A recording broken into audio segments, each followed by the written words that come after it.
வணக்கம். செல்வகுமாரின் மாலை வானிலை ஆய்வறிக்கை. அதிகாரப்பூர்வ வானிலை அறிக்கைக்கு இந்திய வானிலை ஆராய்ச்சித்துறை அறிக்கையை பார்க்கவும். 2026 மார்ச் 13 வெள்ளிக்கிழமை மாலை ஆய்வறிக்கை. அறிவித்தபடி வெப்பம் உயர்ந்து காணப்படுகிறது. இந்த வெப்ப உயர்வு என்பது, இந்த உச்சபட்ச வெப்ப உயர்வு குறிப்பாக வெப்பம் குறைவாக காணப்படக்கூடிய கோயம்புத்தூர் மற்றும் திருப்பூர் மாவட்டங்களில் கூட வெப்பம் சற்று உயர்ந்திருக்கிறது. இந்த வெப்ப உயர்வு 3 நாட்களுக்கு மட்டும்தான், மீண்டும் குறையும். ஏற்கனவே ஒரு நிகழ்வு வந்தது, தூறல் சாரலை கொடுத்த பொழுது தமிழ்நாடு முழுவதும் மேகமூட்டத்தை கொடுத்தது, அப்பொழுது தணிந்திருந்தது. மீண்டும் அடுத்த நிகழ்வுக்கும் இடைப்பட்ட இந்த 3 நாட்கள், அதாவது 13, 14, 15, 12, 13, 14 கண்டிப்பாக கொஞ்சம் உயர்ந்திருக்கும்னு சொல்லியிருந்தோம். 15ஆம் தேதியும் கொஞ்சம் உயர்ந்து இருக்கும். ஆனால் 14ஐ விட 15 குறைந்திருக்கும். பிறகு 16ஆம் தேதியிலிருந்து வெப்பம் படிப்படியாக குறைந்து 18 முதல் 24 வரை வெப்பம் நன்றாகவே குறைந்திருக்கும். அதுலேயும் 18, 19, 20, 21, 22 மிகவும் குறைந்திருக்கும். மேகமூட்ட வானிலை, புழுக்க வானிலை இருக்கும். ஆனால் வெப்பம் குறைந்திருக்கும், சூடு இருக்காது, கொஞ்சம் வியர்வை கூடுதலாக இருக்கும். குறைந்த அழுத்தம் தரையில் நீடிக்கும்.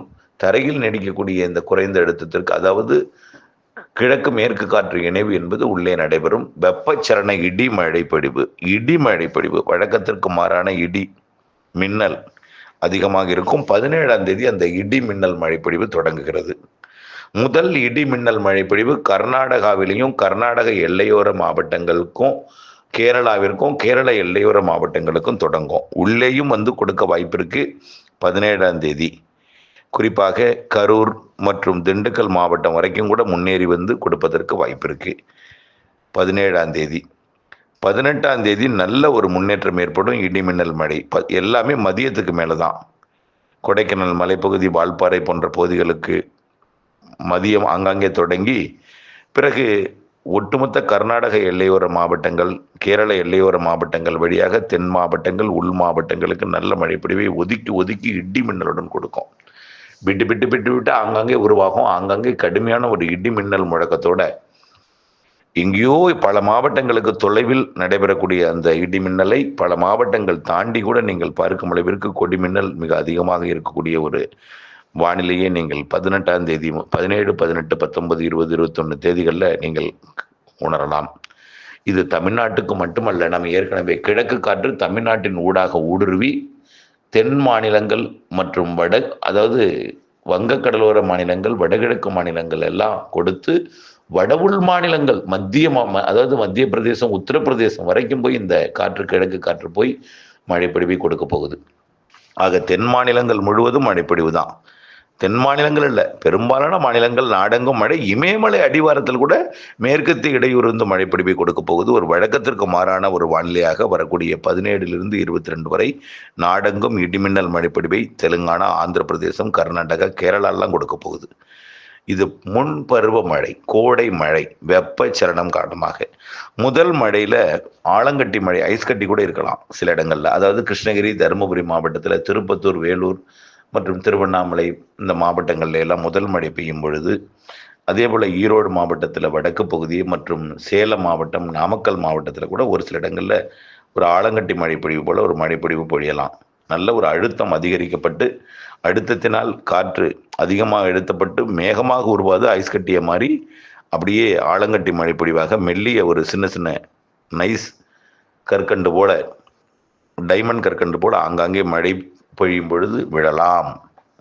18, 19, 20, 21 இது நல்ல ஒரு பரவலான மழைப்பொழிவை தமிழ்நாடு முழுவதுமே எல்லா மாவட்டங்களுக்குமே கொடுக்கும். ஆனால் ஒரே நேரத்தில் எல்லா மாவட்டம் கொடுக்காது. டெல்டா உள்ளிட்ட கடலோர பகுதிகளுக்கு 18ஆம் தேதி இரவு, 19ஆம் தேதி அதிகாலையும் கிடைக்கும். அதாவது 17ஆம் தேதி கர்நாடக எல்லையோர, கேரள எல்லையோர மாவட்டங்கள், 18ஆம் தேதி அனைத்து தென் மாவட்டங்கள், உள் மாவட்டங்கள், 18ஆம் தேதி இரவுக்கு பிறகு அனைத்து வடகடலோரம், டெல்டா உள்ளிட்ட அனைத்து மாவட்டங்களுக்குமே இந்த மழைப்பொழிவு கொடுக்கும்.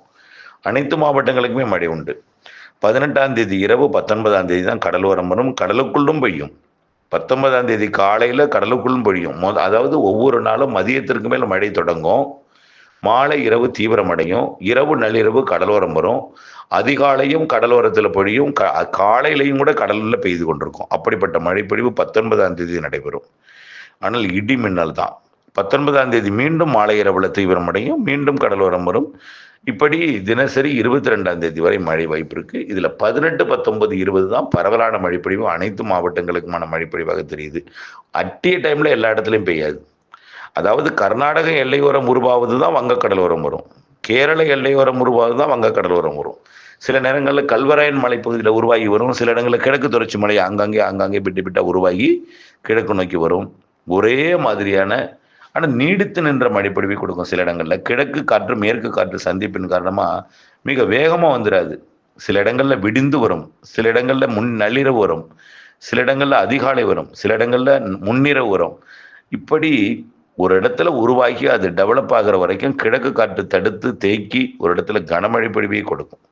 நல்ல ஒரு மழைப்பொழிவு, ஒரு வழக்கத்திற்கு மாறான வானிலையாக இருக்கும். வெப்பம் தனியும். 17 to 22ஆம் தேதி வரை இந்த வானிலை. டெல்டா உள்ளிட்ட கடலோர பகுதிகளுக்கு 18 இரவு, 19, 20 2 நாளும் நல்ல மழை இருக்கும். அதாவது 19 அதிகாலை காலை, அதே போல 20, 19 இரவு, 20 அதிகாலை காலை, இப்படி மழை இருக்கும். அனைத்து மாவட்டங்களுக்கும் மழை இருக்கு. ஆனால் இப்போ ஒவ்வொரு மாவட்டத்திலையும் ஒதுக்கி தான் பெய்யும். கண்டிப்பா இதுவரைக்கும் பெய்யாத கர்நாடக எல்லையோர மாவட்டங்களுக்கு நல்ல மழை பெய்ய போகுது. வடவுள் மாவட்டங்களுக்கும் அதே போல. ஆந்திர கர்நாடக எல்லையோர மாவட்டம் தான் முதலிடத்தை பிடிக்கும்.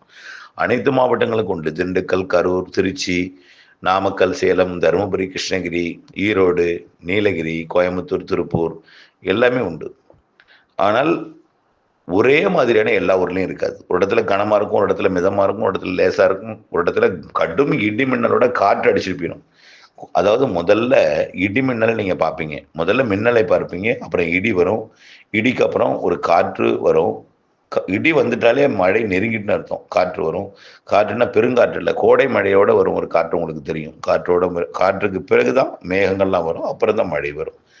நீடித்து நின்று பண்ணி சில இடங்கள்ல பார்த்தீங்கன்னா நீண்ட நேரம் மின்னலை பார்த்துட்டே இருப்பீங்க, அப்புறம் நீண்ட நேரம் மிடி சத்தத்தை கேட்டே இருப்பீங்க, நீண்ட நேரம் கழிச்சு தான் மழையே வரும். ஏன்னா கிழக்கு காற்று எதிர்த்து தடுத்து கடலோரத்துக்கு மேற்கு காற்றோட வலு நள்ளிரவு அதிகாலை வலு பெற்ற பிறகுதான் கடலோரத்துக்கு அந்த மழை வரும். கடலோரத்துக்கு 2 நாள் கண்டிப்பா மழை இருக்கு. 19, 20, 18 இரவு, 19 அதிகாலை, 19 மாலை இரவு, 20 இந்த நாளில் கடலோரம் வரைக்கும் இருக்கு. அனைத்து மாவட்டங்களுக்கும் 17 தொடங்கி 18, 19, 20, 21, 22 மழை வாய்ப்பு.